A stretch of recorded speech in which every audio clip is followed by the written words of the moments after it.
Hello guys, welcome our channel part 6 Reborn 1 Extra Chance.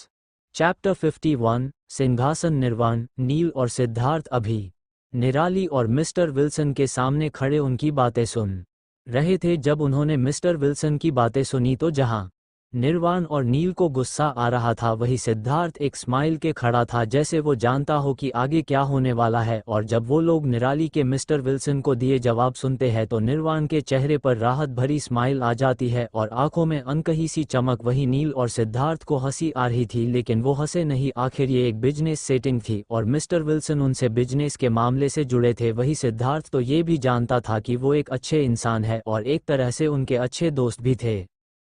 तभी निराली table से उठते हुए कहती हैं, मिस्टर विल्सन, आज मेरी फैमिली कंपनी आई हुई है और मुझे उनके साथ कुछ वक्त बिताना है। वैसे तो मिस्टर विल्सन को निराली के पास्ट के बारे में अच्छे से नहीं पता था, पर उन्होंने एक बार जब उसकी फैमिली के बारे में पूछा था तब उसने उन्हें अपने दोस्तों से मिलवाया था। इसलिए वो अभी सोच रहे थे कि करण और कार्वी आए होंगे, क्योंकि विशाखा और सिद्धार्थ तो यही काम करते हैं। और हाँ, उन्हें हिंदी समझ आती है, बस अच्छे से बोलने नहीं आती। मिस्टर विल्सन उसकी बात का जवाब देते हुए कहते हैं, okay sure, now I have to leave. इतना कहकर वो दोनों अलग डायरेक्शन की तरफ बढ़ जाते हैं, जहां निराली अपने ऑफिस यानी उन तीनों की तरफ बढ़ती है, जिससे वो लोग उसे दिखने लगते हैं। वही मिस्टर विल्सन कॉन्फ्रेंस हॉल के बाजू में लगी लिफ्ट की ओर चले गए। वहां पर वन टाइम पासवर्ड चलता था जो उन्हें परमिशन मिलने के साथ मिलता था और ज़्यादा सिक्योरिटी के लिए फिंगरप्रिंट से डाटा चेक होता था। निराली उन तीनों की तरफ चलकर आती है और उन्हें देखते हुए कहती है, मुझे नहीं लगा था कि इतनी जल्दी आप यहाँ तक पहुँच जाएंगे। वैसे कैसा लगा आपको हमारा काम? उसकी बात पर सिद्ध उसे बताना चाहता था कि उन्होंने पूरी बिल्डिंग तो क्या एक डिपार्टमेंट भी अच्छे से नहीं देखा। तुम्हें देखने का किसी से इंतजार जो नहीं हो रहा था, मगर वो कुछ कहता उससे पहले ही निर्वाण समझ गया कि वो क्या बताने वाला है, इसलिए उसने खुद ही बोलना शुरू किया। निर्वाण ने मुस्कुराने की कोशिश करते हुए कहा, बहुत अच्छा, खासकर यहाँ का सिक्योरिटी सिस्टम। वो तो आज से न जाने कितने साल आगे जाकर लोगों में नॉर्मल होगा। उसकी बात सुन निराली की आंखें चमक जाती हैं। वो बिल्कुल सही था, ये काफ़ी ज़्यादा आगे की सोच थी, लेकिन ऐसा भी नहीं था कि आज के लोग इस बात से बहुत अनजान थे। बस वो इस बात की ज़्यादा ज़रूरत नहीं समझते और इसकी इम्पोर्टेंस और कम रिसोर्सेस में इसे तैयार कैसे किया जाए ये नहीं जानते। निराली ने मुस्कुराते हुए हाँ में सिर हिलाते हुए कहा, हाँ मतलब शायद आप सही है, शुक्रिया तारीफ के लिए।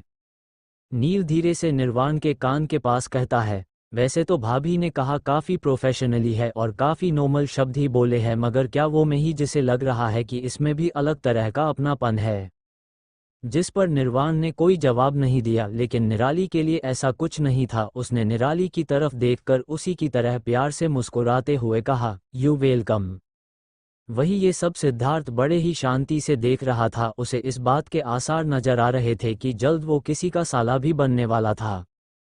वैसे देखा जाए तो उनके लाइफ में किसी चीज़ की कमी नहीं थी। एक वक्त था जब उनके पास कुछ नहीं था, बल्कि जो होना चाहिए था वो सब एक एक कर बड़ी मेहनत से कमाया था। और एक आज का वक्त था जब सब चीज़ें सामने से आकर उन्हें गले लगाती थी। वो 5 लोग थे और उनकी खुशियां भी इसलिए 5 गुना थी। एक जिंदगी में अगर कुछ भी अच्छा होता है तो वो सब उसकी खुशी में उससे ज़्यादा खुश होते हैं, इसलिए ज़्यादातर कोई दुखी नहीं रहता। उनके लिए वो एक टीम थे जिनके दुख बढ़कर कम हो जाते थे और खुशियां 5 गुना।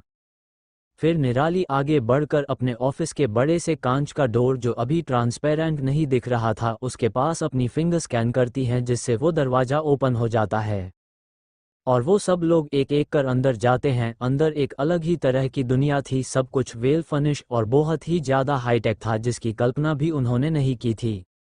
आगे सिर्फ एक केबिन नहीं था, ये बड़े से बंगले की तरह था। एक बड़ा सा हॉल या ये कहे स्पेस वहाँ मौजूद था। उसके 2 बाजू बड़े से 2 गलियारे यानी लॉबी जाती थी और बीच में एक रास्ता था जिससे गुजरते हुए वो निराली के केबिन तक पहुँच गए। उसका केबिन काफ़ी बड़ा और कल्पना के परे था।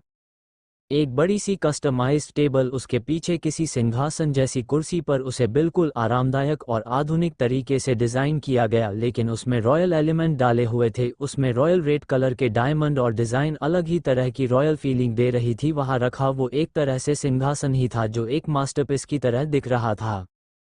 कोई भी उसे देखकर बता सकता था कि उसे बनाते वक्त कितना ध्यान दिया था। उसे देखकर निर्वाण और नील थोड़े अचंभित हो गए थे। उन्होंने नहीं सोचा था कि इतनी शांत दिखने वाली लड़की के ऐसे रॉयल शौक होंगे। बहुत देर तक उस सिंहासन को देखने के बाद उनकी नज़र निराली के टेबल पर लगे कंप्यूटर पर गया। वो काफ़ी ज़्यादा स्टाइलिश लग रहा था और बहुत ज़्यादा एडवांस भी। उसके सिंहासन के पीछे उसकी एक तस्वीर लगी हुई थी जब वो 18 साल की थी और पहली बार स्टेज पर ट्रॉफी लेने आई थी। वो तस्वीर उसकी ज़िंदगी का एक नया सफ़र शुरू होने की निशानी थी। क्या होगा जब निर्वाण के यहाँ पहले ही आने की बात परिवार को पता चलेगी? क्या निर्वाण बोल पाएगा निराली को अपने मन की बात? चैप्टर 52 बेहतरीन लीडर। निराली, निर्वाण, नील और सिद्धार्थ अभी भी निराली के केबिन में मौजूद है और नील और निर्वाण केबिन की भव्यता में अलग अलग जगह से निहारने में बिजी थे। वहाँ की इंटीरियर डिजाइनिंग भी काफ़ी अच्छी थी। वही उस सिंहासन, कंप्यूटर और उसके पीछे के फोटो के बाद भी वहाँ बहुत सी चीज़ें अभी बहुत खास थी। एक तरफ उन लोगों की फैमिली फ़ोटो लगी हुई थी, उसके पीछे रॉयल रेड कलर की थीम से वॉल डेकोरेट की गई थी। दूसरी तरफ की वॉल इटालियन मेपल द्वारा डेकोरेटेड करवाई हुई थी। सामने बहुत बड़ा और सॉफ्ट विंटेज स्टाइल सोफ़ा रखा हुआ था और बहुत बड़ी वायलेट कलर की विंटेज कॉटन की मैट बिछाई हुई थी। पूरा का पूरा केबिन बहुत ही ज़्यादा लग्जरियस था, साथ में कोजी और वाइब्रेंट वाइब्स दे रहा था। नील ने निराली की तरफ देखते हुए कहा, "ये बहुत ज़्यादा अच्छा है सो कूल।" जिस पर निराली ने हल्के से मुस्कुराते हुए कहा, "मुझे खुशी हुई ये जानकर कि तुम्हें ये पसंद आया। हाँ बिल्कुल, ये सब काफ़ी खूबसूरत है।" ये कहते हुए नील के चेहरा काफ़ी एक्साइटेड लग रहा था। वहीं दूसरी तरफ कारवी अभी दोनों कपल यानी सुप्रिया जी, अभय जी और आदित्य जी और काशवी जी को लेकर पीआर डिपार्टमेंट आए हुई थी। वैसे तो वो वहाँ के एम्प्लॉयज़ कारवी को रिवायर फैशन स्टूडियो के ओनर के रूप में ही जानते थे, लेकिन उन्हें ये भी पता था कि वो उनकी वाइस प्रेसिडेंट विशाखा की सिस्टर इन लॉ है और यहाँ के आधे ज़्यादा काम सिद्धार्थ करता था और उसकी दोस्त के तौर पर भी ही कारवी को जानते थे और शायद उनके प्रेसिडेंट की भी दोस्त थी जो कि एक बहुत ही मिस्टीरियस लेडी थी, मिस निराली। वहाँ सभी लोग बहुत अच्छे मैनर्स वाले थे। उन्हें उस तरह से ट्रेन किया गया था कि वो हर किसी के साथ इज्जत से पेश आए रिगार्डलेस उसकी पोजीशन और स्टेट्स पर। आज की बात ही अलग थी, वो उनके बॉस की फैमिली थी, फिर भी उन्होंने उन्हें ज़्यादा इज्जत दिखाना या चापलूसी करने की जुर्रत नहीं की, क्योंकि उनकी ट्रेनिंग का एक हिस्सा ये भी था कि सबसे इज्जत से पेश आओ, लेकिन अपनी और कंपनी की इज्जत भी डाउन ना करो, अपनी पावर को बरकरार रखो।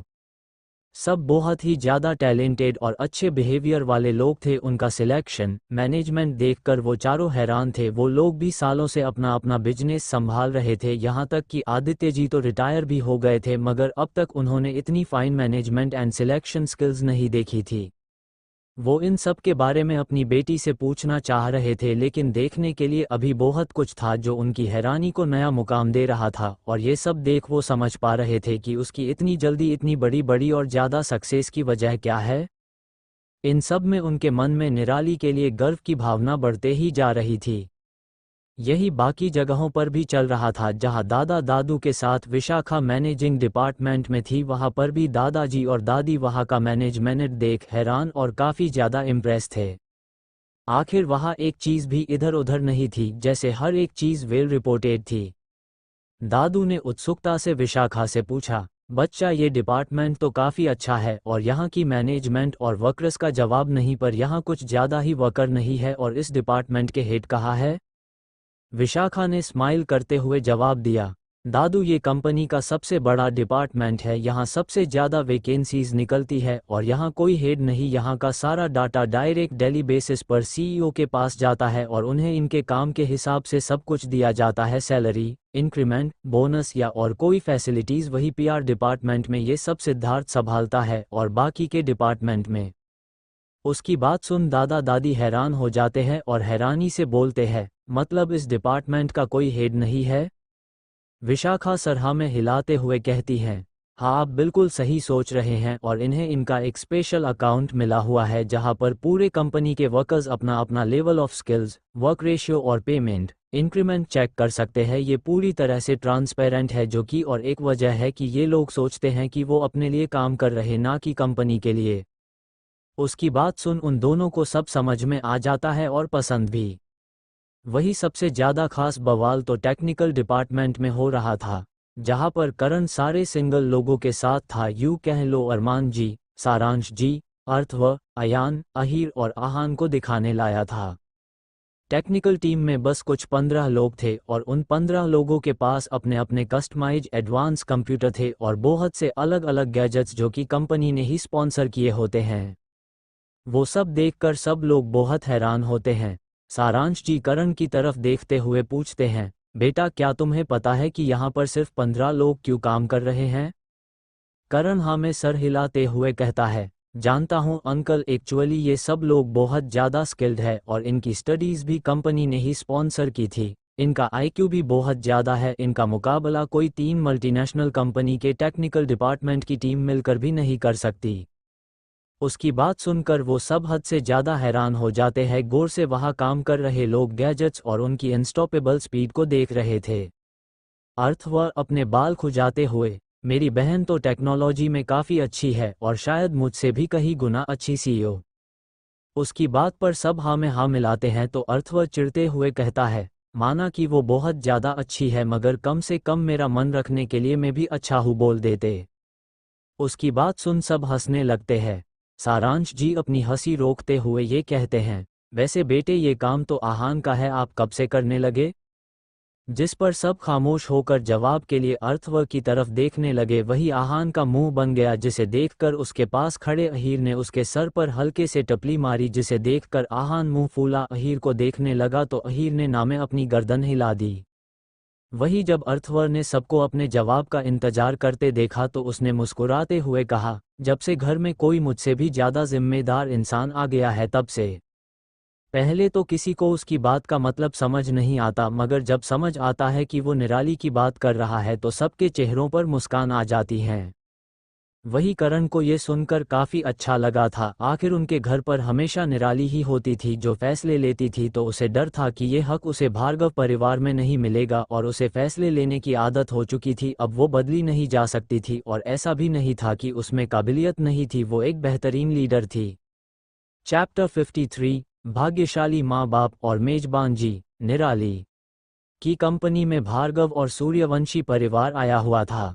सब लोग अलग अलग जगह देख रहे थे, लेकिन उनमें एक चीज़ कॉमन थी, वो ये कि वो निराली और टेक्स्ट ऑफ डेको से बहुत ज़्यादा प्रभावित हुए थे और उन्हें उस पर बहुत गर्व महसूस हो रहा था। वैसे ही सब थोड़ी देर में आपस में मिलते हैं और निराली के फ्लो पर जाने के लिए निकलते हैं। उन्हें भी उस सिक्योरिटी सिस्टम से गुजरना पड़ता है। ये सब देखकर सब लोग बहुत ज़्यादा खुश थे। एक तरह से देखा जाए तो निराली उनके घर की सबसे छोटी बच्ची थी और उसकी इतनी सक्सेस उनके के लिए बेहद खुशी की बात थी। वही सारांश जी ने तो निराली को अपनी बेटी और बहू दोनों मान लिया था। वो भी काफ़ी गर्व महसूस कर रहे थे अपने बेटे की पसंद और अपनी होने वाली बहू पर। थोड़ी ही देर में वो उस फ्लो पर पहुंच जाते हैं। उन्हें उसी तरह जिस तरह सिद्ध नील और निर्वाण को लेकर आया था उसी तरह सब कुछ दिखाते हुए कार्वी, करण और विशाखा उन्हें निराली की केबिन तक ले गए। जब सबने वहां पर नील और निर्वाण को देखा तो वो हैरान हो गए। सारांश जी ने अपनी हैरानी जताते हुए उन लोगों से पूछा, तुम लोग इतनी जल्दी पहुंच गए? जिस पर नील ने जल्दी से उनके सवाल का जवाब दिया, हाँ हम अभी पहुंचे हैं। वैसे तो उसे डर था कि सिद्धार्थ और निराली में से कोई उसका भांडा ना फोड़ते, फिर भी उसने ये सोचकर कि शायद ना बोले, ये सोचकर अपनी किस्मत आजमा ली, जो कि अच्छी निकली क्योंकि दोनों में से किसी ने कुछ नहीं कहा। उसकी बात सुनकर बाकी कुछ नहीं बोलते। तभी उनकी भी नज़र केबिन पर जाती है तो उनकी आंखें बड़ी बड़ी हो जाती है। उन्होंने सोचा था आज वो पहले से ही काफ़ी कुछ हैरान कर देने वाला देख चुके हैं, अब उन्हें इतना ज़्यादा कुछ देखने को नहीं बचा होगा, मगर ऐसा था नहीं। गीतागली जी प्यार से मुस्कुराते हुए निराली की तरफ देखकर कहा, बच्चा ये कितना खूबसूरत है और आश्चर्यचकित करने वाला। हमें नाज है आप पर, आपकी सोच विशेषता सच में अतुलनीय है।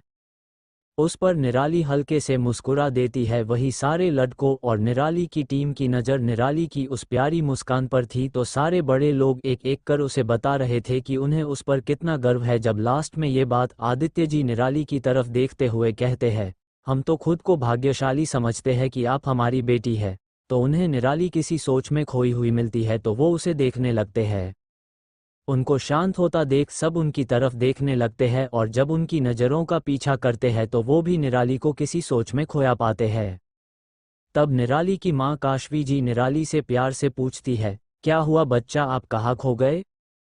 उनकी बात निराली सुन नहीं पाती और कुछ यादों में खो जाती हैं और उसके चेहरे पर फिर से मुस्कान आ जाती है, लेकिन ये मुस्कान आम दिनों अलग थी। उसके चेहरे पर उसके वो एवरग्रीन डिंपल पूरी तरह से उभर आए थे। ये दृश्य बेहद लुभावना और सुकूनदायक था। आदित्य जी उसे हिलाते हुए बोलते हैं, बेटा हमें भी बताओ कि तुम्हारी खुशी की किस बात को याद करके मुस्कुरा रही हो। इस बार निराली को उनकी बात सुनाई देती है और वो जवाब देते हुए कहती है, जब मेरे 12 क्लास के एग्जाम होने वाले थे और घर में सामान लगभग सब खत्म हो गया था, तब मैं एक दिन शॉपिंग के लिए गई थी। तब मुझे उन ऑटो वाले सर ने बोला था कि मेरे पेरेंट्स बहुत भाग्यशाली होंगे, जिसके जवाब में मैंने कहा था कि मेरे माँ बाप नहीं है, तो उन्होंने कहा था कि मुझे चिंता करने की ज़रूरत नहीं है, मुझे सब कुछ मिलेगा जो मैं डिज़र्व करती हूँ। जिस पर मैंने पूछा था कि क्या मुझे परिवार का प्यार मिलेगा, क्या मेरे माँ बाप सच में खुद को भाग्यशाली समझेंगे, तो उन्होंने मुझसे कहा था कि भगवान के घर में देर है अंधेर नहीं, और जो इंसान उस पर भरोसा करता है वो उसे कभी निराश नहीं करता और उसकी दुनिया बदल देता है। और जब मुझे ये चारों मिले तब मुझे लगा कि यही लोग हैं जो भगवान ने मुझे मेरे विश्वास के बदले दिए हैं। लेकिन आज आपके मुंह से खुद के लिए भाग्यशाली सुनकर मुझे वो बातें याद आ गई और आज मैं इतने अपनों के बीच खड़ी हूँ और मैं नहीं कहूँगी कि मुझे यकीन नहीं हो रहा, क्योंकि उन्होंने मुझे यकीन करना ही सिखाया था। उसकी बात सुनकर सबके चेहरे पर प्यारी सी मुस्कान थी और काशावी जी और आदित्य जी की आंखों में आंसू थे, वही दादाजी की आंखों में भी थोड़ी सी नमी थी, लेकिन इसलिए उन्होंने अपनी आंखें ऊपर कली ताकि उनके आंसू नहीं गिरे, लेकिन उनके चेहरों पर मुस्कान थी जो ये बता रही थी कि ये खुशी के पल थे। वही सूर्यवंशी फैमिली भी इस खुशी का हिस्सा खामोशी से बन रही थी और वही निराली की टीम का तो फंडा ही था, एक खुश सब खुश, एक अच्छा सबका अच्छा, एक दुखी सब उसे खुश करे और वो खुश तो सब फिर खुश। कारवी सबका ध्यान बटाते हुए कहती है, लंच का वक्त हो गया है, इसी फ्लो पर तैयार की गई है, हम सब अब लंच करने चलते हैं। सब उसकी बात मान जाते हैं और खाना खाने चले जाते हैं। जाते जाते सब निर्ली और उसकी टीम को हग करते या हैंडशेक करते जा रहे थे। जब निर्वाण कारवी के पास से गुजर रहा था तब वो उससे हैंडशेक करते हुए धीमे स्वर में कहती है, आपकी स्पीड तो काफ़ी ज़्यादा है मेरे जीजू होने की इच्छा रखने वाले मेहमान जी। इस बार निर्वाण भी धीमे स्वर में उसे जवाब देता है, चिंता ना करे, हम आपको हमारी साली बनाकर ही दम लेंगे मेज़बान जी। चैप्टर 54 अनजान लड़की और सबकी पसंद। वही दूसरी तरफ इंग्लैंड में एक लड़की सोफे पर बैठी हुई थी और उसके कदमों में एक इंसान खून से लथपथ पड़ा हुआ था। उसका ऑरा बेहद ठंडा था और उसकी आंखें काली और गहरी थी। उसने एक वाइट टॉप के ऊपर ब्लैक लेदर जैकेट पहना हुआ था और एक ब्लैक कलर की ट्राउज़र पेंट और उसके नीचे ब्लैक लेदर के जूते जो इस वक्त उस आदमी के गर्दन पर रखे हुए थे, और उस आदमी की आंखों में खौफ साफ साफ नजर आ रहा था। वो आदमी धीमी आवाज में माफी की भीख मांग रहा था। वही उसकी माफी सुन उस लड़की के पास ब्लू सूट में खड़ी लड़की उस इंसान के ऊपर एक कोड़ा चला देती है। लड़की सर्द मगर धीमी आवाज में उस आदमी से कहती है, शोर नहीं, अगर जबान और हाथ पहले ही औकात से बाहर नहीं निकालते तो ये हालत नहीं होती। उसकी बात सुन वो आदमी कांप जाता है और आवाज निकालने की हिम्मत तक नहीं करता। वही वो सोफे पर बैठे लड़की शांति से उस इंसान की गर्दन पर अपने बूट रखकर उससे उसकी गर्दन को मसल रही थी, मगर वहाँ ऐसी शांति माहौल में फैली हुई थी कि जैसे किसी का मातम मना के लोग शमशान घाट से लौट गए हो और वहाँ सिर्फ चिता के आखिरी अवशेष रह गए हो। उस आदमी का मन चीखने चिल्लाने का कर रहा था, मगर उसके मन में भरा उसका खौफ उसके गले से आवाज ना निकालने पर उसे मजबूर कर रहा था। वो इतना डरा हुआ था कि उसकी हड्डियों की तक कांपने की आवाज आ रही थी। तब तक उसके बाद कुछ और लोगों को लाया गया। उन लोगों ने जब उस आदमी की ऐसी हालत देखी तो बिना कुछ किए ही उनमें से एक आदमी जल्दी से सामने आया और अपने घुटने टेक कर हाथ जोड़कर गिड़गिड़ाते हुए कहने लगा, मैं बताता हूँ, वो ओम के साथ राजीव मित्तल है, उस सूर्यवंशी परिवार के बड़े बुजुर्ग का छोटा भाई, मुझे छोड़ दो प्लीज।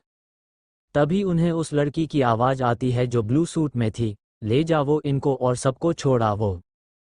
उस पर एक जूनियर लड़का जो अभी उनके ग्रुप में शामिल हुआ ये सब शांति से देख रहा था, अचानक उसके मुंह से निकल गया, अगर छोड़ना ही था तो इन लोगों ने इतने मेहनत से इसे पकड़ा ही क्यों। उसकी बात पर वो ब्लू सूट वाली लड़की अचानक उसकी तरफ पलटी और अचानक से ही मुस्कुराने लगी। चले देखो उन्हें कहाँ छोड़ा जाता है। उसकी बात और मुस्कान देखकर पहले तो वो डर गया, मगर वो जानता था कि वो कहाँ खड़ा था और यहाँ आने के बाद डरने का कोई सवाल ही नहीं बनता, इसलिए वो उसके पीछे चला गया। उन्होंने देखा वो एक सेल था, नीचे पानी था और उस पानी में मगरमच्छ थे और सेल ऊपर झूल रहा था। ये देखकर वो लड़का समझ नहीं पा रहा था कि इसे कौन सा छोड़ना बोलते हैं। उसकी बात उस लड़की को समझ आ जाती है और फिर भी वो कुछ नहीं बोलती और वो लड़का भी ये बात समझ रहा था, लेकिन उसे इस बात का कोई आश्चर्य नहीं हुआ क्योंकि यहाँ बेहद कम बात की जाती है, यहाँ तक कि उसने आज तक अपनी बॉस की आवाज़ तक नहीं सुनी थी, जबकि वो यहाँ पिछले 6 महीने से था और उसे भी शक था कि उन्हें बोलना आता भी था नहीं, पर वो अपने बॉस से सवाल नहीं कर सकता था, वो भी इतनी पावरफुल लेडी से। वही वो लोग जो सेल में बंद किए गए थे वो ऊपर सेल की तरफ चढ़कर लटकने की कोशिश कर रहे थे, पर उन्हें मगरमच्छ नोचने की पूरी कोशिश कर रहे थे, मगर वहां फिर भी किसी में चिल्लाने की हिम्मत नहीं थी। वही वो लड़की वापस जाते हुए उस लड़के को अच्छे से घूर कर देखती है, वो लड़का भी उसका मतलब समझते हुए जल्दी से सिर हाँ में हिला देता है। उन्हें बिना बोले भी बातें करने की ट्रेनिंग दी गई थी और वो समझ गया था कि उस लड़की ने उसे कहा था कि चुपचाप देखो समझो, धीरे धीरे सब सीख जाओगे। वो वापस वहां पर आते हैं जहां मैन हॉल में वो लड़की सोफे पर बैठी हुई होती है। जब वो ब्लू सूट वाली लड़की उस लड़की के पास जाती है तो वो लड़की उठते हुए उसकी तरफ एक फ़ोन फेंक देती है और दरवाजे की तरफ चलने लगती है। जैसे ही वो ब्लू सूट वाली लड़की उस फ़ोन में कुछ इन्फॉर्मेशन और फोटोज देख ही रही होती है कि उन्हें बाहर की तरफ से बाइक के स्टार्ट होने की और ज़ोर से वहां से निकल जाने की आवाज़ आती है। उसके बाद वो लड़की उसी लड़के को इशारे से अपने पास बुलाती है और वो फ़ोन उसके तरफ उसी स्टाइल में फेंकते हुए बोली, योर फर्स्ट मिशन। जिस पर उस लड़के ने कुछ नहीं कहा और सैल्यूट कर वहां से निकल गया। वहीं दूसरी तरफ टेक्स्ट ऑफ डेको में निराली के फ्लो पर सब लोग उस बड़े से डाइनिंग रूम में आ चुके थे जिसका इंटीरियर बिल्कुल जापानीज स्टाइल में था। वहां आकर उन्हें ऐसा लग रहा था कि वो जापान में थे हो। टेबल बेहद ही सिंपलिसिटी के साथ सजा हुआ था और उस पर चाइनीज, जापानीज, इंडियन और इटालियन क्यूसिन सजाया हुआ था। ये 4 क्यूसिन विशाखा ने सबकी पसंद पर रिसर्च करके बनाया था। उनका मानना था कि खाना पैसे के ऊपर है। लोग गलत सोचते हैं कि पैसे से रोटी आती है और पैसों से पेट भरता है, जबकि हम पैसा नहीं खा सकते। छोटे बच्चे पैसे नहीं कमा सकते हैं, वो इस दुनिया में कहीं ना कहीं पल रही अच्छाई और भलाई पर जीते हैं। और ये तो भारत है, यहाँ सन्यासी भी 100 साल जीते हैं। इसलिए उनके मन में इतने पैसे कमाने के बाद भी खाने की बहुत इज्जत थी और वो सारे के सारे मेन्यू जो किसी को पसंद ना हो लेकिन फिर भी शो ऑफ के लिए रखने में कोई दिलचस्पी नहीं थी। वही सबको ये अरेंजमेंट काफ़ी पसंद आई और जब सबने महसूस किया कि हर किसी का पसंदीदा खाना वहाँ पर मौजूद था तो उन्हें एहसास हुआ कि इन सबने उनके यहाँ आने की कितनी तैयारी की थी, वो भी कितने मन से। चैप्टर 55, निर्वाण की खुशी और तंज की एक्टिंग स्किल्स। आज का दिन भार्गव परिवार और सूर्यवंशी परिवार के लिए यादगार रहा था। खाना खाने के बाद आहान ने मुस्कुराते हुए उन सबसे कहा, आपने मेरी सारी फेवरेट चीजें बनाई है, आज तो पेट के साथ साथ मन भी भर गया।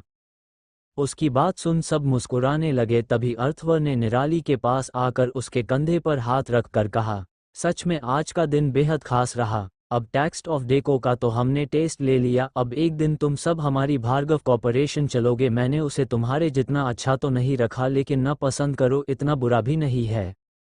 तभी नील भी मौके पर चौका मारते हुए बोलता है, और एक बार सूर्यवंशी कॉर्पोरेशन भी चलेंगे, हमें खुशी होगी अगर आप लोग आओगे, क्यों है ना भाई। उसकी बात सुन निर्वाण भी धीमे से हाँ में सर हिलाते हुए कहता है, हाँ हमें खुशी होगी। जिस पर कार्वी उसे देखकर कहती है, सच में आपको बहुत खुशी होगी। इस बात को उसने इस ढंग से बोला था कि सामने वाले के दिमाग में जो चल रहा हो उसके हिसाब से उसे उसका अलग अलग मतलब समझ आए। जैसे जिन्हें निर्वाण के दिल की बात पता थी उन्हें ऐसा लग रहा था जैसे कार्वी बता रही हो कि हाँ सच में आपको बहुत खुशी होगी। तो वही जिन लोगों को इसके बारे में कोई भनक नहीं थी उन्हें लग रहा था कि कार्वी पूछ रही है कि क्या सच में आपको बहुत खुशी होगी। उसकी इन बातों का मतलब हर कोई नहीं समझ पा रहा था, लेकिन जिन जिन को निर्वाण की निराली के लिए फीलिंग के बारे में एहसास था वो सब समझ रहे थे। वही निराली ऐसे खड़ी थी जैसे उसे कुछ पता ही ना हो, शांत और रिजर्व्ड। वही वो निर्वाण के फीलिंग्स के बारे में जानती होगी ये और उसे वो पसंद होगा। ये बात सिर्फ निराली की टीम के दिमाग में चल रही थी, लेकिन ना उन्होंने उसे बाहर निकाला ना निराली से इस बारे में कोई सवाल किया। उन्हें पता था अगर उसे बताना होता तो अब तक बता चुकी होती, इसलिए उन्होंने ये उस पर ही छोड़ा था कि वो कब उन्हें उसके दिल में निर्वाण है या नहीं, या उसके लिए क्या है, ये बताने वाली है। वही नील की नज़रें तो कार्वी पर ठीक सी गई थी और वो अपने मन में सोच रहा था, इसमें कितना दिमाग है, मैंने आज तक एक लड़की में इतने सारे रूप नहीं देखे, कभी शैतान तो कभी समझदार, कभी मासूम तो कभी खतरनाक, कभी इतनी ज़्यादा प्रोफेशनल तो कभी हद से ज़्यादा कैजुअल, कभी इतनी इंटेलिजेंट तो कभी दिखे बुद्धू, पर जो भी है बहुत प्यारा बवाल है। निर्वाण फिर से गला खराशते हुए बोलता है, हाँ मुझे बहुत खुशी होगी। कार्वी मुस्कुराते हुए अपने हाथों से एकदम देसी स्टाइल ताली मारते हुए बोली, हाँ ये हुई ना बात, हम जहाँ जाते हैं वहाँ हमारे आने से वैसे ही खुशियाँ फैल जाती है, स्पेशली मेरी डीबो के आने से। उसकी बात सुनकर इस बार आदित्य जी सारांश जी के इशारा करने पर उससे निर्वाण को बचाने या यूं कहे पीछा छुड़ाने के लिए बोलते हैं, हाँ तुमने सही कहा, जब से निराली और साथ में तुम लोग हमारे जिंदगी में आए हो जिंदगी खुशियों से भर गई हो। भले ही ये बात आदित्य जी ने कार्वी निर्वाण को और ना छेड़ पाए इसलिए बोली थी, मगर ये बात उनके मन से निकली थी जिसे सब ने माना और उनकी बात में सहमति जताए। निराली जो पहले ही सबकी मन की बातें सुन सकती थी, वो इन सब की बातें सुन उनकी बातों से अपने अंदर एक अलग सी वार्मत फील कर रही थी, जिसे महसूस कर उसे अलग सा सुकून महसूस हो रहा था, जिसका इंतजार उसने न जाने कितने सालों से किया था और अब जाकर उसका इंतजार कहीं ना कहीं पूरा हो रहा था। वही निर्वाण के मन में भी यही सब चल रहा था, लेकिन उसे इस बात का अफसोस था कि वो निराली के साथ ज़्यादा वक्त नहीं बिता पाया, ना उसे कुछ बोल पाया, इसलिए वो उस मौके का बेसब्री से इंतजार कर रहा था जब वो निराली के साथ कुछ प्यारे लम्हे अकेले बिता पाए। वही उसके ख्याल सुनकर न जाने कैसे लेकिन निराली को हल्की सी खांसी आ गई। उसकी मन की बातें सुनने शक्ति अब तक काफ़ी ज़्यादा इवोल्व हो चुकी थी और वो उसे अच्छे से यूज़ कर पा रही थी। वहीं दूसरी तरफ रॉय कॉर्पोरेशन में तंश अपने केबिन में अपनी चेयर पर बैठा हुआ था और उसके सामने निराली की एक तस्वीर थी जो उसके फ़ोन में थी, जो उसने पार्टी वाली नाइट ही ली थी जिसमें निराली रेड गाउन में बेहद हॉट एंड सेक्सी लग रही थी। वो फ़ोटो निकाला ही इस तरह से गया था। वही उवेस के सामने उसका दोस्त केवल बैठा होता है और उसे भी तंश ने अपना रिश्ता पक्का होने वाली बात बताई थी। तब केवल ने कहा तो कुछ नहीं था, पर उसे अब तक इस बात का यकीन नहीं हो रहा था कि इतनी खूबसूरत और काबिल लड़की ने तंश से शादी करने के लिए हाँ कर दी। उसके हिसाब से तो निराली जैसी लड़की किसी भी हालत में ये जानते हुए कि तंश एक प्लेबॉय है हाँ कर ही नहीं सकती, लेकिन उसने अपना सर झटक कर इन ख्यालों को दूर रखना सही समझा और खड़ा होकर केवल ने एक ज्वेलरी बॉक्स उसके डेस्क पर रखते हुए बोला, ये रिंग्स जो तुमने मंगवाई थी।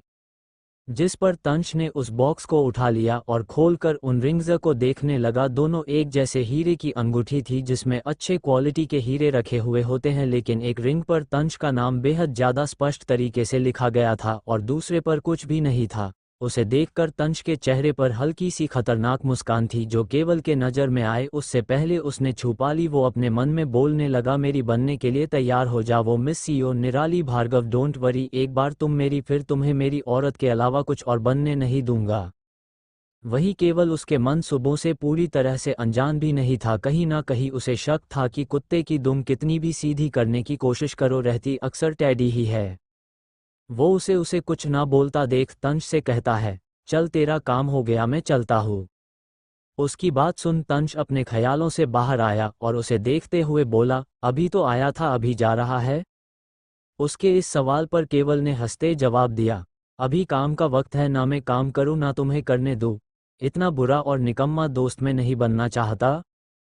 उसकी बात पर तंश भी हंसते हुए बोलता, चल ठीक बाय और थैंक यू फॉर दिस।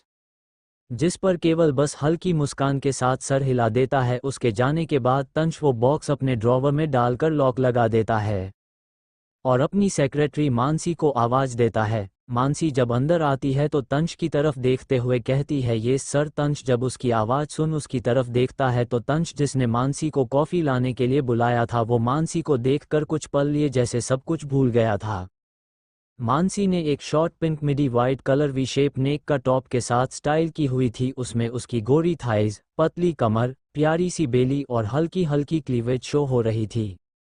असल में मानसी खुद को तंश की गर्लफ्रेंड मानती थी और उसमें उसकी कोई गलती नहीं थी। ये गलतफहमी उसे तंश के वजह से ही हुई थी और वो बिल्कुल भी तंश के असली नेचर के बारे में नहीं जानती थी। वो रॉय कॉर्पोरेशन में अपने दम पर आई थी और अपने दम पर ही उसने सीईओ की सेक्रेटरी की पोजीशन हासिल की थी। वो एक इंडिपेंडेंट लड़की थी और इसलिए तंश को उसके सामने नाटक करना पड़ता था कि वो उसका बॉयफ्रेंड है। मगर सच इससे कोसों दूर था। तंश अपने अलावा किसी को कोई इम्पोर्टेंस नहीं देता था। वही मानसी की इसमें ज़्यादा गलती नहीं थी कि तंश की एक्टिंग स्किल्स इतनी अच्छी थी कि वह उसके असली चेहरे को नहीं देख पाई। उन दोनों का रिलेशन मानसी के लिए तो परफेक्ट गर्लफ्रेंड बॉयफ्रेंड का रिलेशन था। वो उसकी रिस्पेक्ट करता था। वो ऑफिस हार्स के बाद वो साथ में कभी कभार डिनर करते थे। अक्सर सारी बिजनेस मीटिंग में वही थी जो उसकी फीमेल पार्टनर बन के जाती थी, और वो उसे इम्पोर्टेंट डेट्स पर गिफ्ट देना भी नहीं भूलता था, बिल्कुल वैसे जैसे कि वो नहीं भूलती थी। यहाँ तक वो हमेशा उसका ख्याल रखने का, चिंता करने का और उसके लिए कितना पोसेसिव है ये दिखाने का एक मौका तक नहीं छोड़ता था। अगर जो ड्रेस उसने आज पहनी थी वो अगर अपने घर से डायरेक्टली पहनकर ऑफिस आती तो शायद अभी तंश उस पर नाराज होता और वो उसे मनाने की कोशिश कर रही होती, मगर अब उसे लगता था कि उसे उसकी पोसेसिव नेचर को हैंडल करने की आदत हो गई है, इसलिए अब सब कुछ सही और स्मूथ चल रहा है। क्या होगा जब मानसी को तंश की असलियत का पता चलेगा? क्या निर्वाण को मिल पाएगा निराली के साथ थोड़ा सा फुर्सत भरा वक्त? क्या तंश पहना पाएगा हो रिंग्स निराली के हाथ में? Chapter 56 new mission. और निराली से मिलने के लिए 16 सोमवार के व्रत। रॉय कॉर्पोरेशन में तंश ने अपने सामने से एक रिमोट उठाया और उस पर कुछ बटन प्रेस किए और एक लॉक के साथ उसकी केबिन का दरवाजा लॉक हो गया। इसकी आवाज़ सुन मानसी तंश को हैरानी से देखते हुए बोली, सर ये सब? वो आगे कुछ बोल पाती इससे पहले वो अपने आप को तंश की गोद में पाती है। वो धीमी आवाज में तंश रोकने की कोशिश करते हुए कहती है, तंश ये ऑफिस है और अभी तो ऑफिस हार्स भी खत्म नहीं हुए। उसकी बात पर तंश अपनी उंगली को सिडक्टिवली मानसी के होठों पर घुमाते हुए बोलता है, बेबी लेकिन तुम्हें देखकर मैं अपने होश खो रहा हूँ। Today you look stunning. यही तो वो तारीफ थी जिसे सुनने के लिए मानसी ने कंपनी में आके वॉशरूम में जाकर कपड़े बदल कर उसके लिए तैयार हुई थी, लेकिन वो अभी ऑफिस हॉर्स में कुछ भी नहीं चाहती थी। वो अभी कुछ बोलने ही वाली होती है कि तंश होठों के एहसास से उसकी आंखें बंद हो जाती है। अपना जादू चलता देख तंश के होठों पर एक हल्की मुस्कान आ जाती है। उसके होठों इस वक्त उसकी गर्दन पर चल रहे थे, जिस वजह से मानसी की गर्दन एक तरफ झुकी हुई थी। उसके हाथ उसकी कमर से लिपटे हुए थे। वही वो अपने पैरों से शूज निकालकर उसके पैरों पर सहला रहा था। उसका ऑफिस साउंड प्रूफ था, ये जानने के बाद भी मानसी कोशिश कर रही थी कि उसकी आवाज़ें बाहर सुनाई ना दे, लेकिन तंश की हरकतें उसे ये सब करने नहीं दे रही थी। अब तंश उसके कॉलर ट्यून से होते हुए उसकी क्लीवेज पर किस कर रहा था और बाइट भी, और उसके हाथ उसके कमर से होते हुए उसके नोवेल को सहलाते हुए न जाने कब उसकी बूब्स पर आ गए थे। इसका एहसास मानसी को बिल्कुल भी नहीं था। तंश उसे टेबल पर पूरा लेता देता है और थोड़ी ही देर में उस केबिन में मानसी की आहें और सिसकियां सुनाई देने लगती हैं, लेकिन जब तंश उसकी स्कर्ट निकालने को होता है तो मानसी उसे रोक देती है और अपनी सांसें संभालते हुए बोलती है, तंश मैंने कहा है ना शादी से पहले कुछ नहीं। उसकी बात सुन तंश चीर जाता है। उसका मन तो कर रहा था कि वो उसे एक थप्पड़ लगा दे, मगर वो जानता था ऐसा करना बिल्कुल फायदे का सौदा नहीं था। लड़की तो हाथ से जाएगी ही, एक शानदार सेक्रेटरी भी उसकी इमेज खराब होगी वो अलग, और धोखे का पता चलने पर ये लड़की हाल करेगी वो अलग। इसलिए उसकी बात का जवाब देते हुए तंश मानसी को पीछे हग करके कहता है, आई एम सॉरी बेबी, मैं भूल गया था, पर ऐसा दोबारा नहीं होगा। तुम फिक्र मत करो, मैं आइंदा से ख्याल रखूंगा। पर बेबी मैं क्या करूं, एक तो तुम इतनी खूबसूरत हो और फिर तुम ऐसे मेरे सामने आ जाती हो, और फिर मेरे दिल में जो तुम्हारे लिए फीलिंग्स है उन पर से मेरा बस नहीं रहता है, और मेरे मन तुम्हें जी भर के प्यार करने को कहता है। उसकी बात सुन मानसी पहले तो मुस्कुराने लगती है, लेकिन उसकी बाकी की बातें सुनकर उसके चेहरे पर शर्म की लाली आने लगती है, और तंश की आखिरी बार सुनकर तो उसके गाल पक्के हुए लाल टमाटर जैसे हो जाते हैं। उसको इस तरह से शर्माता देख तंश होले से मुस्कुराते हुए कहता है, देखो बेबी कैसे तुम्हारे ये लाल लाल गाल मुझे अपने तरफ बुला रहे हैं, भला मेरा इसमें क्या कसूर। ये सब कहते हुए वो बेहद मासूम दिख रहा था, और ऐसा कहते ही वो मानसी का चेहरा अपने हाथों में लेकर उसके गालों पर हल्के किस कर बाइट कर देता है। उसकी ये बात सुन मानसी शर्मा कर अपनी आंखें नीचे कर लेती है, तो तंश उसके होठों पर होठ रख उसे वाइल्डली किस करने लगता है, जिस पर मानसी भी उसके किस में मदहोश होकर उतनी ही शिद्दत से उसे किस करने लगती है। वहीं दूसरी तरफ इंग्लैंड में वो लड़का जो कल उस ब्लू वाली लड़की के साथ गया था कहीं जाने ही वाला ही था कि उसे पीछे से कोई आवाज़ देता है, विवियन। वो लड़का अपना नाम सुनकर पीछे मुड़कर देखता है तो उसे वो ब्लू सूट वाली लड़की ब्लैक टी शर्ट और ब्लू जीन्स में दिखती है। विवियन उससे कहता है, येस मैम। वो बिना कुछ बोले उसकी तरफ एक गन बढ़ा देती है। वो गन देखकर उस लड़के आंखों में एक चमक सी आ जाती, जिसे देखकर साफ समझ आ रहा था कि वो कोई आम गन नहीं है और उसे लेकर कितना ज़्यादा एक्साइटेड था। वो लड़का थैंक यू इतना बोलकर वो वहाँ से भाग जाता है। तभी उस लड़की को 2 कार के स्टार्ट होने और वहाँ से निकालने की आवाज़ आती है, जिससे उनके मिशन के लिए निकलने की बात समझ आती है। वहीं दूसरी तरफ टेक्स्ट ऑफ डेको से सब लोग अपने अपने काम पर निकल गए। अभी अभी लंच के बाद आधा हाफ बाकी था तो सब अपने अपने कामों पर निकल जाते हैं। वहीं उनके जाने के बाद कंपनी में हर फ्लो पर अनाउंसमेंट होती है कि आज सबके बेहतरीन काम के लिए सबको बोनस और क्रेडिट पॉइंट्स मिलेंगे, जिसे सुनकर सारे एम्प्लॉयज में खुशी का माहौल छा जाता है। उनका अभी लंच टाइम चल रहा था और ऑलमोस्ट सारे एम्प्लॉयज़ इस वक्त कैफेट एरिया में खाना खा रहे थे और आज उन्हें खाना रोज से ज़्यादा टेस्टी लग रहा था। ये उनकी खुशी का असर था जो इंक्रीमेंट के वजह से हो रही थी। वहीं वहाँ बैठे हुए एक ग्रुप में इसी बारे में डिस्कशन हो रहा था। एक एम्प्लॉय अपने साथी एम्प्लॉय से बोल रहा था, आज का दिन बहुत ज़्यादा खास था। आज पहले तो बस इसलिए कि बॉस की फैमिली के लिए सारे अरेंजमेंट ठीक हुआ, इसलिए इंक्रीमेंट और बोनस मिला। वही बॉस की फैमिली में कितने हैंडसम लड़के हैं। हमें तो लगा था कि सिर्फ करण सर और सिद्धार्थ सर ही है, उसमें तो करण सर पहले ही हमारी विशाखा मैम के हैं, जिनसे मुकाबला करने बारे में सोच भी नहीं सकते। बस सिद्धार्थ सर बच्चे हैं, लेकिन सच कहूँ तो मैं जानती हूँ उनके सामने मैं बिल्कुल भी ठीक नहीं पाऊंगी। उनके साथ तो सिर्फ कारवी मैम अच्छी लगती है, कोई ऐसी वैसी नहीं। और हमारी बॉस मिस निराली, उन्हें तो सिर्फ देखने के लिए शायद मुझे 16 सोमवार का व्रत करने पड़ेंगे शायद, वरना इस जिंदगी में तो मैं अपने आइडियल से मिलने से रही। उस एम्प्लॉय की बात सुन रही दूसरी एम्प्लॉय उसे चुप कराते हुए कहा, अरे चुप कर, कोई सुन लेगा तो बेवजह बखेड़ा खड़ा हो जाएगा। उनके कंपनी में किसी भी तरह से कोई र्यूमर फैले ऐसा काम करना तक मना था। यहाँ तक किसी पर्सनल लाइफ डिस्कस करने पर उस एम्प्लॉय को डिमोट किया जाता था। इसलिए यहाँ के एम्प्लॉयज़ भी अब बहुत ज़्यादा रिजर्व्ड नेचर के थे, जो गॉसिप से खुद को जितना हो सके उतना दूर रखते थे। तभी उनके बाजू में बैठा मेल एम्प्लॉय अचानक से बोल उठा, वैसे बात तो वो सही कर रही है। उसकी इस तरह अचानक से बोलने पर वो दोनों डर गई और डरी हुई नज़र से वो दोनों उस लड़के को देख रही थी। वो पहली लड़की बोलती है, प्लीज़ किसी को मत बताना, मैं किसी बारे में, मेरा मतलब है मैंने उनके बारे में कुछ भी गलत नहीं कहा, सिर्फ तारीफ ही की है। उस पर वो लड़का मुस्कुराते हुए कहता है, वैसे तो यहाँ इस तरीके से तारीफ करना भी मना है, मगर चिंता मत करो, मैं तुम्हारी रिपोर्ट नहीं करूँगा। उसकी बात सुन वो लड़की लंबी राहत की सांस लेती है। दोनों लड़कियाँ उसे थैंक यू कहती है। तो वो लड़का हाँ में सर हिलाते हुए कहता है, ठीक है, लेकिन दोबारा ऐसी गलती मत करना, वरना अगली बार शायद कोई तुम्हें ना छोड़े। वो लड़कियां भी जल्दी से सर हिलाकर वहां से गायब हो जाती है, मेरा मतलब है जल्दी से जल्दी चली जाती है। वही विशाखा भी अपने काम पे लौट चुकी थी। आधी दिन की छुट्टी से भी उसका काफ़ी काम पेंडिंग था और वो पटेल वाला मैटर भी वही हैंडल कर रही थी। अभी उसके ऑफिस में करण की लॉ फर्म से एक लॉयर आया हुआ था, जिसके जरिए उसने पटेल पर सारे केस दर्ज किए थे। वो उनसे उस बारे में डिस्कस करने के लिए आई हुई थी।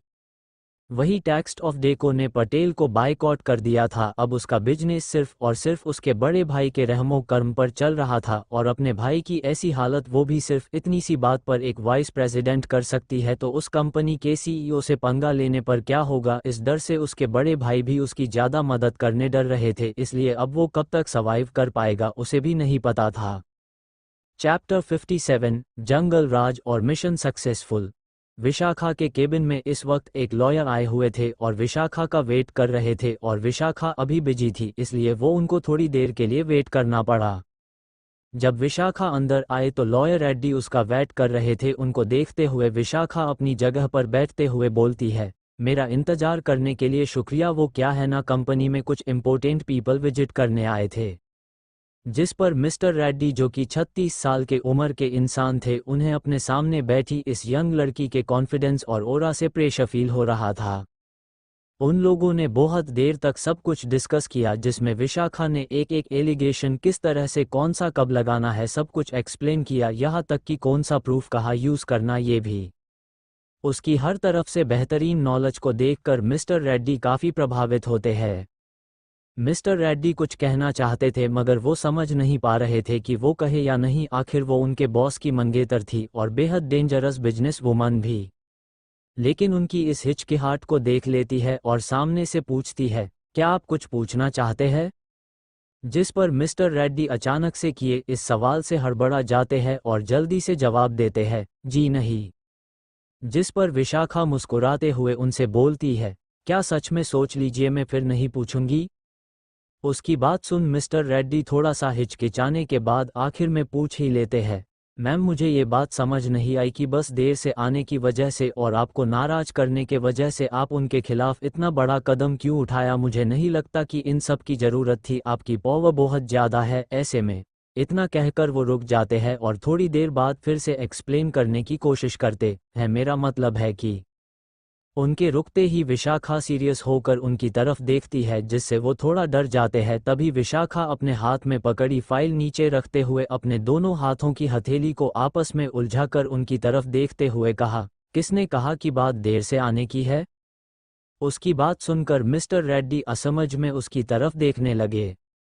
उन्हें इस तरह से देखकर विशाखा हल्के से मुस्कुरा दी और उसी तरह कहा, जंगल में शेर का राज होता है और वही सबसे ताकतवर भी होता है, मगर अगर कोई उसे आंखें दिखाने लगे तो शेर उसे अपनी औकात दिखाने में बिल्कुल भी वक्त नहीं लगाता, क्योंकि वो जानता है आज अगर ये विद्रोह नहीं रोका तो कल उसके सामने आंखें दिखाने वाले न जाने कितने होंगे। उसके ही जंगल में रहकर उस पर वार करने वाले हजारों हो जाएंगे। बस इसीलिए डर जरूरी है कि बीमारी बढ़े उससे पहले उसका इलाज जड़ से कर दिया जाए। वही लंबी उम्र जीता है और लंबे उम्र तक राज भी करता है। उसकी बात सुनकर मिस्टर रेड्डी हक्के बक्के रह गए। अब उन्हें समझ में नहीं आ रहा था कि वो कैसे रिएक्ट करे, वो हंसे या रोए। आखिर उन्हें समझ आ गया था कि इन युवाओं के इतने कम उम्र में हासिल की गई कामयाबी का कारण क्या है। यही तो कारण था, इन्हें जिंदगी, रिश्ते और बिजनेस हर चीज़ के सारे दाव पेच मालूम थे और उनमें उनकी अच्छी खासी पकड़ थी और तजुर्बा भी। उनकी ऐसी हालत देखकर विशाखा ने उन्हें उस सदमे से बाहर आने का मौका दिया और उस फाइल में और चीज़ें ऐड करने लगी। जब फाइनली मिस्टर रेड्डी अपने ट्रांस से बाहर आ गए तो वो अपने चेहरे के एक्सप्रेशन सही करते हुए बोले, अब मैं सब समझ गया। जिस पर विशाखा अपनी एक भौए ऊपर चाहकर पूछती है, और वो क्या? जिस पर मिस्टर रेड्डी उसको फाइल लेते हुए कहते हैं कि आप बिल्कुल सही है, आजकल बीमारी से सावधान रहना बेहद जरूरी है। उनकी बात सुनकर विशाखा मुस्कुराते हुए हाँ में सर हिलाती है। ऐसे ही थोड़ी बातें डिस्कस करने के बाद मिस्टर रेड्डी विशाखा से जाने की परमिशन मांगते हैं और उसके हामी भरने पर वो फाइल अपने साथ लेके चले जाते हैं। वहीं दूसरी तरफ इंग्लैंड में विवियन अपनी टीम के साथ एक बार में पहुंचा हुआ था। अभी उन्होंने उस तरह का यूनिफॉर्म नहीं पहना होता है जैसा उन्होंने पहले पहना होता है। अभी वो सिविल ड्रेस में अलग तरह के भेष में थे और किसी का इंतजार कर रहे थे। उनकी टीम में विवियन को मिलाकर कुल 15 लोग थे, जो एक दूसरे से एक स्मॉल माइक और सेल के थ्रू कनेक्शन में थे। पूरे क्लब पर उनकी अच्छे से नज़र थी। उन सब ने अपने भेष, कोई अमीरजादे लड़के भेष में था तो कोई वेटर और वेट्रेस, तो कोई किसी बिजनेसमैन के भेष में, तो कोई उसके बॉडीगार्ड के, तो कोई वॉचमैन के भेष में था, तो कुछ मेंबर्स एक बैंड के ग्रुप मेंबर के भेष में थे। वो कब से किसी का इंतज़ार कर रहे थे और इंतज़ार करते करते लगभग 1.5 घंटा बीत चुका था, लेकिन लग रहा था कि वो जिसका इंतज़ार कर रहे थे वो अब तक आया नहीं था। लेकिन सब चौकन्ने होकर अभी भी शेर के भांति अपने शिकार पर घात लगाए बैठे हुए थे।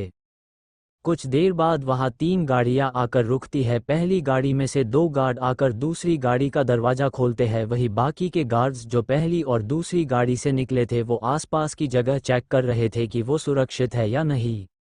वही स्टेज पर परफॉर्म कर रहे बैंड में के एक लड़की ने अपने बाजू में खड़े विवियन से कहा, he is such a coward, you know for sure that we have been sent for his only. ये कितना डरपोक है, तुम इस बारे में पक्का पता है ना कि हमें इसके लिए ही भेजा गया है। जिस पर विवियन ने उसे घूर कर देखा तो उस लड़की ने आगे कुछ भी कहना सही नहीं समझा और अपनी गर्दन और नज़र उन गाड़ियों की तरफ घुमा ली। वही विवियन ने भले ही उस लड़की के सवाल को इग्नोर कर दिया ऐसा दिखाया हो, मगर उस लड़की के दिमाग में जो सवाल आया था वो ही सवाल उसके दिमाग में भी मौजूद था। वो भी सोच रहा था या तो अभी सेकंड बॉस को उस पर भरोसा नहीं था इसलिए उसे इस मिशन पर भेजा है, या ये आदमी जैसा दिखता है वैसा है नहीं, या फिर आखिरी कारण यही हो सकता है कि इसने हमारे बॉस के किसी अपने को टारगेट करने की हिम्मत की हो। पर वजह जो भी थी उसका काम था मिशन को सक्सेसफुल करना, वो भी किसी भी हालत में। ऐसे में उसे अपने सक्सेस के चांसेस को बढ़ाते हुए उसे अपने दुश्मन को कम नहीं आंकना चाहिए। सेकंड बॉस ने क्या और क्यों किया, किस लिए किया, ये उसका सवाल नहीं था। उसका सवाल तो था कि वो किस तरह से इस मिशन को सक्सेसफुल करता है और किस प्लान को फॉलो करते हुए करता है, ये उस पर ही निर्भर करता था। इसलिए उसे सिर्फ इस बारे में ही सोचना है। ये सोचकर उसने अपना सर झटका, जैसे वो अपने दिमाग में चल रहे सारे ख्यालों को फेंक रहा हो, और फिर उस माइक के जरिए ऑर्डर दिया, get ready, birthday boy is here. वैसे तो आप बहुत समझदार हैं, आप समझ ही गए होंगे कि बर्थडे बॉय कोड नेम है टारगेट के लिए। 1 घंटे के बाद एक इंसान को उल्टा लटकाया हुआ था, वही बिल्कुल जैसे पहले देखा था वैसे ही। बहुत से लोग ब्लू कलर के यूनिफॉर्म में एक लाइन में खड़े हुए थे और उनकी सेकंड बॉस एक चेयर पर बैठी थी। बस फर्क इतना था कि आज उनकी बॉस मौजूद नहीं थी। वही सेकंड बॉस शांति से अपने जेब में हाथ डाले सामने लटके इंसान को देख रही थी, जिसके आंखों में एक अजीब सा खौफ नजर आ रहा था। वही दूसरी तरफ विवियन वहां शान से खड़ा था। एक्चुअली विवियन और उसकी टीम जिस इंसान को पकड़ने गई थी उन्होंने उसे पकड़ लिया और अभी वो उनके सेकंड बॉस के आगे लटका हुआ था। फ्लैशबैक, जब सब कुछ चेक कर वो लोग अंदर आए तो सारी टीम की नज़र उन पर ही थी। उन्हें विवियन से इंस्ट्रक्शंस मिले थे, सामने वाले को कमज़ोर समझकर कोई जल्दबाजी नहीं करनी है, भले ही वो कमज़ोर हो, लेकिन बिना किसी को कानों कान खबर मिले उस बर्थडे बॉय को हमारे साथ ले जाना है, समझे। उसकी बात पर सबने हाँ कहा। थोड़ी देर में जिस प्राइवेट रूम में वो इंसान गया था उस कमरे से एक बड़ा सा वाइन कार्टन लेकर बाहर आए और जिस कार से विवियन आया था उस कार में डाल दिया गया। थोड़ी देर में वो कार वापस उनकी ओरिजिनल जगह पर आ गई। सब लोग कार के पास खड़े उस एक बड़े से वाइन कार्टन को बाहर लाए और जब उसको खोला गया तो उसमें वही आदमी था। और ये ऐसे हुआ था कि विवियन की टीम ने मौका मिलते ही एक कर सारे गार्ड्स को बदल कर उनकी जगह ले ली और मौका मिलते ही उसे बेहोश कर एक बड़े से कार्टन में बांध कर रख उसे उठाकर लेकर आए थे और उन बॉडी गार्ड्स को क्लब में ही अलग अलग जगह पर बेहोश कर बांध रखा था। चैप्टर 58, कोई कहानी भी तो बनानी थी और इंसान डिलीवरी फैसिलिटी। इंग्लैंड, जहां इस वक्त रात के 1 बजे हुए थे। वो आदमी जिसे विवियन अपने साथ पकड़ कर लाया था उसके मुंह में जबान नहीं थी, क्योंकि उसकी जबान यहां आने के बाद उसके बहुत ज़्यादा चिल्लाने पर काट दी गई थी। किसी ने भी ना कुछ सुनने की ज़रूरत समझी, ना उससे कुछ पूछने की, और ना उस आदमी को पता था कि वो क्यों यहाँ इस तरह लाया गया है। थोड़ी देर में वैसे ही किसी पार्सल की तरह पैक कर वहां से दूसरे एड्रेस पर भिजवा दिया। वैसे तो विवियन पूछना चाहता था कि वो इंसान कौन था और उसे कहाँ भेजा गया, लेकिन तभी उसे यहाँ के नियम याद आ गए। लेकिन उन्होंने भी उन्हें वचन दिया हुआ था कि वो किसी निर्दोष का शोषण नहीं करेंगे, बल्कि यहाँ जो सारे लोग काम करते थे वो पीड़ित और निर्बल लोग थे जो आज अपनी जिंदगी निडर होकर जी रहे थे। इसलिए भले ही उनके बॉस के लिए उन्हें अपनी जान दाव लगानी पड़े, वो सब पीछे नहीं हटते थे। इसलिए ये कहा जा सकता था कि ये एक तरह की आर्मी थी और इसका सबसे इम्पोर्टेंट हिस्सा था डिवोशन। लेकिन उसके मन में आया, हमारी आर्मी कितनी बेस्ट है, यहाँ इंसान भी डिलीवर करने की फैसिलिटी है। वहीं दूसरी तरफ इंडिया रॉय इंडस्ट्रीज में तंज और मानसी अभी भी तंज के केबिन में थे और एक दूसरे को पैशनेटली किस कर रहे थे। और जब बहुत देर किस करने के वजह से दोनों के सांस भारी हो जाती है और अटकने लगती है तो वो दोनों एक दूसरे के होठों से दूर होते हैं। तंज मानसी के होठों को प्यार से सहलाते हुए कहता है, बेबी, अब जब आप नहीं चाहते हो कि मैं कुछ करूं तो क्यों ना तुम मेरे लिए कुछ करो, इतना तो तुम कर ही सकती हो, है ना। ये कहते हुए वो मानसी हाथ अपने शर्ट के बटन पर रख देता है, जिस पर मानसी भी बिना ऐतराज जताए मान जाती है और उसके शर्ट के बटन खोलने लगती है और शर्ट के बटन खोलकर उसकी शर्ट को निकाल कर फेंक देती है और उसका हाथ पकड़ कर ले जाकर वही केबिन में लगे सोफे पर उसे धक्का दे देती है। वही तंश भी उसे बेहद ही इंटेंस नज़रों से देख रहा।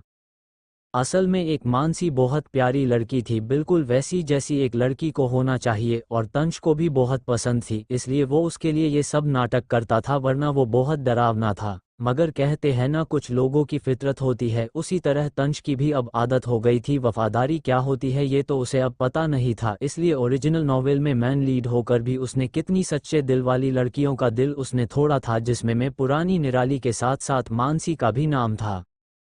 मानसी उसके गोद में अपने पैरों उसकी कमर से लपेट कर बैठ जाती है तो तनंश उसे अपनी बाहों में भर लेता है। वही मानसी भी उसे देखते हुए अपने हाथों को उसकी पूरी अपर बॉडी पर सिडक्टिवली फिरा रही थी, जिससे तंश की आंखें बंद हो गई थी और सांसें भारी, और यहाँ तक उसका हाथ उसकी कमर पर तो दूसरा इन थाइस पर था। उसकी पकड़ मजबूर हो जाती है और उन्हें मदहोश होकर रब करने लगता है। मानसी धीरे धीरे अपने होठ उसकी चेस्ट पर रखकर किस करने लगती है, कभी बाइट कर सक और लिक करने लगती है, जिससे माहौल में तंश की सिसकियां गूंजने लगती है। तंश धीमे धीमे पर सिडक्टिव वॉइस बोलता है, ओह अम्मा baby you are awesome, I love you. Mansi भी उसकी बात का जवाब देते हुए कहती है, I love you too Tansh, और आगे बढ़कर उसके स्टमक पर किस करने लगती है। तभी अचानक तंश का फ़ोन बजने लगता है, तो मानसी उससे कहती है, तंश तुम्हारा फ़ोन बज रहा है, कोई काम होगा उठा लो। ये कहते हुए वो उस पर से उठाने लगी, मगर तंश उस हाथ पकड़कर रोकते हुए उसे अपने ऊपर खींच लेता है। अब वो सोफे पर था और उसके ऊपर मानसी। तंश मानसी का चेहरा अपने हाथों में लेते हुए कहता है, बेबी भूल जाओ इस दुनिया वालों को और सिर्फ मुझे याद रखो। उसकी बात पर मानसी मुस्कुराते हुए हाँ में सर हिलाती है। तो तंश अपना सर फिर से मानसी के गले में गुस्सा देता है और वाइल्डली उसे गर्दन से लेकर उसके क्लीवेज तक किस करने लगता है। वही उसका एक हाथ मानसी की एक तरफ की चेस्ट पर था और दूसरा थाइस पर, और सेंसुअली उसकी बॉडी पर हाथ घुमाए जा रहा था और उसकी चेस्ट को भी अपने एक हाथ से प्रेस कर रहा था। वही मानसी का हाथ तंश के बालों में घूम रहा था और दूसरा सीने पर। उन दोनों की आवाज़ें तो पूरी केबिन में गूंज रही थी। वही वो फ़ोन 2 बार बजकर बंद हो चुका था, लेकिन तभी सोफे के आगे रखे टेबल पर एक टेलीफोन था जो बजने लगा। उसकी आवाज़ की वजह से तंश अब बुरी तरह से इरिटेट हो चुका था। मानसी तंश को इरिटेट होता देखकर कहती है, उठा लो, शायद कुछ ज़रूरी हो। उसकी बात इस बार तंश टाल नहीं पाता और उठकर फ़ोन उठाता है। दूसरी तरफ से उसे एक आवाज़ आती है, बॉस आपकी मॉम ऑफिस आई है और आपकी केबिन में आने वाली है। उसकी बात सुन तंश जोर से चिल्लाता है, क्या? जिस पर उधर से कुछ कहा जाता है, जिसके बाद तंश जल्दी से अपना शर्ट पहनने लगता है। उसे इस तरह देख मानसी हैरानी से पूछती है, क्या हुआ तंश, सब कुछ ठीक तो है? जिस पर तंश परेशान होते हुए बोला, कुछ भी ठीक नहीं है। जिस पर मानसी उसका हाथ पकड़ती है और पूछती है, लेकिन हुआ क्या है ये तो बताओ। तंश पहले तुम अपने कपड़े ठीक कर लो फिर बताता हूँ। असल में तब तक कपड़े सही कर लो तो बहाना था, उसे तो थोड़ा वक्त चाहिए था। आखिर मानसी को बताने के लिए कोई कहानी भी तो बनानी थी। चैप्टर 59 एक झूठ के 100 झूठ। रॉय इंडस्ट्रीज में तंश की मॉम आई हुई थी और तंश अपनी प्यारी इकलौती लड़की, जो सब में उसकी सच में गर्लफ्रेंड थी, उसके साथ टाइम स्पेंड करने में बिजी था। लेकिन जब उसे पता चला कि उसकी मॉम आई है तो वो अपनी गर्लफ्रेंड को क्या बोले ये सोच रहा था। थोड़ी देर बाद फाइनली तंश मानसी से कहता है, बेबी मुझे तुम्हें एक बतानी थी, मेरी मॉम बाहर आई हुई है। जिस पर मानसी कंफ्यूज होते हुए कहती है, तो आने दो, अगर तुम मुझे अभी अपनी अपनी गर्लफ्रेंड के तौर पर नहीं मिलना चाहते तो मैं तुम्हारी सेक्रेटरी के तौर पर मिल लूंगी। उसकी बात सुन तंश मन में बोला, और अगर उन्होंने मेरी शादी की बात करी तो, और अगर उन्हें हम पर शक हो गया तो मैं कुछ भी सहन कर सकता हूँ, लेकिन अपनी माँ के आंखों में नफरत नहीं। तंश जो अपने ख्यालों में खोया था वो मानसी के आवाज़ देने पर होश में आया। तंश तंश क्या हुआ, कहाँ खो गए? उसकी बात का जवाब देते हुए तंश कहता है, वो एक्चुअली मानसी मेरे डैड सोचते हैं कि मैं ज़्यादा काबिल इंसान नहीं हूँ इस कंपनी का सीईओ बनाने के लिए। अब अगर मॉम हमारे ये सब यहाँ करने के बारे में पता चला और मैं बिल्कुल भी चाहता कि तुम्हारी इमेज मेरी माँ के सामने एक ऐसी लड़की बने बॉस को फंसा आगे बढ़ती है। और एक वजह यह भी है कि मेरी माँ उनकी दोस्त की बेटी पसंद है मेरे लिए और वो मेरे कब से पीछे पड़ी है शादी करने के लिए। अगर अब मैं तुम्हारे साथ का कुछ पता लग गया तो वो जल्द से जल्द उस लड़की से मेरी शादी करने कोशिश करेगी। ये सब कहते हुए वो बहुत ज़्यादा पैनिक और दुखी लग रही थी, जैसे सारे दुनिया की बुरी चीज़ें उसके ही साथ हुई है और सारी दुनिया को उसके लिए बुरा लगना चाहिए। लेकिन आज बहुत जगह प्यार अंधा है और जिसका प्यार तंश जितना मायावी हो उसको क्या ही कहे। इसलिए मानसी उसकी बातों में आ जाती है और उससे पूछती है, तो मुझे क्या करना चाहिए? तंश तो जैसे इसी सवाल के जवाब का इंतजार कर रहा था। उसने अपने हाथ में ईयरबड्स और एक टैब लेकर रखा था और उसने उसमें पूरे 2 घंटे की मूवी लगाकर मानसी के हाथ पकड़ाते हुए कहा, तुम इसे अपने कानों में पहनो और टेबल के नीचे छुप जाओ जब तक मैं बाहर ना निकालूं, तुम वही रहना। मानसी उसकी बात पर कंफ्यूज होकर उससे पूछती है, लेकिन मुझे ये कानों में पहनने की जरूरत क्या है? जिस पर तंश उसे वो पहनाते हुए कहता है, क्योंकि मुझे पता नहीं है मैं कब तक वहां से बाहर निकाल पाऊंगा, तब तक तुम वहां क्या करोगी? वैसे तो मानसी को उसकी बात अभी भी समझ में नहीं आई थी, मगर तंश ने अब उसे कुछ पूछने मौका ही नहीं दिया और टेबल के नीचे उसे बिठा दिया और जल्दी से मोबाइल में खुद को देखकर ठीक करने लगा। अपने बाल, शर्ट और पैंट ठीक करने के बाद उसने अपना कोट भी पहन लिया और केबिन का डोर जो लॉक था उसे रिमोट से अनलॉक कर देता है। अपना लैपटॉप खोलकर फुल सीईओ स्टाइल बैठ जाता है। थोड़ी देर में तंश की मॉम सरस्वती जी अंदर आती है। अपने बेटे को इस तरह से काम करते देख उनके चेहरे पर एक प्यारी सी मुस्कान आ जाती है और वो उसे देखते हुए वही खड़ी रहती है। वही तंश जिसे उनके आने का पता था वो इंतजार कर रहा था उसके मॉम के अंदर आकर उसे कुछ बोलने का, मगर जब वो देखता है कि उसकी मॉम का अभी भी अंदर आने का कोई मन नहीं है तो उसने ऐसे एक्ट किया जैसे उसकी नज़र अभी अभी उन पर गई हो, जिसके बाद वो मुस्कुराते हुए चेयर से उठकर अपनी मॉम के पास आते हुए बोला, what A present surprise mom. जिस पर सरस्वती जी मुस्कुराते हुए बोलती है, हाँ मन किया तो अपने बेटे को देखने आ गई, क्यों नहीं आ सकती। जिस पर तंश उन्हें एक साइड से हग करते हुए बोला, बिल्कुल मॉम, बिल्कुल आ सकती है। वैसे आप इस टाइम यहाँ हो तो आपने खाना तो बिल्कुल भी नहीं खाया होगा। उसकी बात पर सरस्वती जी कहती है, हाँ अभी तक तो नहीं खाया, तूने खाया? जिस पर तंश मुस्कुराते हुए कहता, व्हाट अ कोइंसिडेंस, आपने अभी तक खाना नहीं खाया, मैंने खाना नहीं खाया, तो चलिए हम आज माँ बेटे साथ में किसी अच्छे रेस्टोरेंट में खाना खाएंगे और साथ में अच्छा वक्त बिताएंगे। ये कहते हुए वो सरस्वती जी को कंधों से पकड़कर अपने साथ ले गया। वही अपने बेटे के जल्दबाजी को सरस्वती जी उनके साथ वक्त बिताने की एक्साइटमेंट समझ रही थी। वो बोलती है, तंश बेटा, तुझे मेरे लिए अपना काम छोड़ने की ज़रूरत नहीं है, तू अपना काम कर लेना, बाद में हम यही ऑफिस में खाना खा सकते हैं, किसी रेस्टोरेंट जाने की क्या ज़रूरत है। उनकी बात पर थोड़ी देर के लिए तंश स्माइल फ्रिज हो जाती है, लेकिन कोई देखे इससे पहले अपने एक्सप्रेशन ठीक करते हुए बोला, माँ आप मेरे साथ वक्त गुजारने रोज रोज थोड़ी आती है, और वैसे भी आप यहाँ आए हैं तो कुछ इम्पोर्टेंट ही बात करने आए होंगी, इसलिए हम एक अच्छी जगह पर आराम से बातें करेंगे, ये सही रहेगा ना। ये सब बोलते हुए वो उन्हें लिफ्ट तक लेकर आ गया था। जिस पर अब सरस्वती जी जिद करना सही नहीं समझा और जाने के लिए हामी भर दी, जिस पर तंश उन्हें लेकर अपनी कार में बैठ गया और कार में बैठते ही मानसी के हाथ में पकड़ आई हुई टैब पर मैसेज कर दिया डन, और कार स्टार्ट वहां से निकल गया। तंश अपने मन में सोचने लगा, तंश आज तू मरते मरते बच गया है, ऐसा हमेशा तो होगा नहीं, पता नहीं कब एक झूठ हजार में बदल गया, इसलिए जब तेरी शादी हो जाएगी ना तेरी क्वीन से तो तू ऐसा कुछ नहीं करेगा। चैप्टर 60 मेरी मोहब्बत। तंश और सरस्वती जी जब रॉय कॉर्पोरेशन से निकलते तभी मानसी को अपने टैबलेट पर तंश का मैसेज दिखता है। तब वो टेबल के अंदर से निकलती है और वहीं पर कपड़े बदल कर अपनी केबिन के लिए निकल जाती है। वहीं दूसरी तरफ सूर्यवंशी हाउस में नील अपने कमरे की बालकनी से चांद को देखते हुए उसके आज के बीते दिन को याद कर रहा था। आज का दिन सच में उसके लिए स्पेशल था। सुकून बनकर रूह में बस रहे हो, हंसी बनकर होठों पे खिल रहे हो, न जाने कैसा जादू मेरे दिल पर कर रहे हो, और न जाने कैसे मुझसे जोड़ रहे हो। इतना कह रह वो अपनी आंखें बंद किए ठंडी हवाओं को अपने चेहरे पे महसूस करने लगा। तभी उसके पीछे से नील अपने हाथ में 2 कॉफ़ी के कप लेकर आ जाता है और उसकी बातें सुन लेता है। पर नील अभी वो नील नहीं लग रहा था जो दिन भर मुस्कुराता मजाक मस्ती करता था। ये बेहद शांत और गंभीर था। बन गए जब वो सब कुछ हमें खुशी थी, मगर क्या हो जब उन सब कुछ के लिए हम कुछ भी नहीं। नील उसी शांति के साथ नीर के पीछे खड़े होकर बोलता है, जिस पर नीर भी बिना आंखें खोले मुस्कुराते हुए वैसे ही उसकी बात का जवाब देता है। तो फिर क्या, ना कुछ लेना है और ना कुछ देना है, जो भी है बस मेरा ही होना है। और वैसे हासिल करना भी कौन चाहता है उस चांद को। हम नहीं चाहते कि वो चांद हमारे लिए जमीन पर आए या फिर जमीन बन जाए। उसकी बात पर नील फिर से उसी तरह पूछता है, क्या हो वो रहे बेखबर अनजान तेरे प्यार से ताउम्र।